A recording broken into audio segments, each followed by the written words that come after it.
আসসালামু আলাইকুম রহমতুল্লাহ।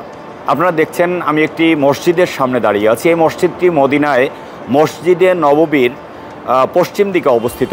মসজিদে নববীর 309, 310 নম্বর গেট দিয়ে বের হয়ে মসজিদে আবু বকর হয়ে যদি একটু ভিতরের দিকে আসেন তাহলে এই মসজিদটি খুঁজে পাবেন। এই মসজিদটির নামকরণ করা হয়েছে দ্বিতীয় খলিফা হজরত ওমর রাদিয়াল্লাহু তাআলা আনহু-এর নামে। জানা যায় যে এই মসজিদের এই জায়গাটিতেই আল্লাহ রসুল সাল্লাল্লাহু আলাইহি ওয়াসাল্লাম ঈদের সালাত আদায় করতেন এবং হজরত ওমর রাদিয়াল্লাহু তাআলা আনহুও এইখানে ঈদের সালাত আদায় করতেন। এই মসজিদটি নির্মিত হয়েছে 850 হিজরিতে। সম্মানিত ভাই এবং বোনেরা, আপনারাও যদি মক্কা এবং মদিনার আল্লাহ রসুল সাল্লাল্লাহু আলাইহি ওয়াসাল্লামের স্মৃতি বিজড়িত জায়গাগুলো দেখতে চান, পরিদর্শন করতে চান, তাহলে নগদ ইসলামিকের সাথে থাকুন।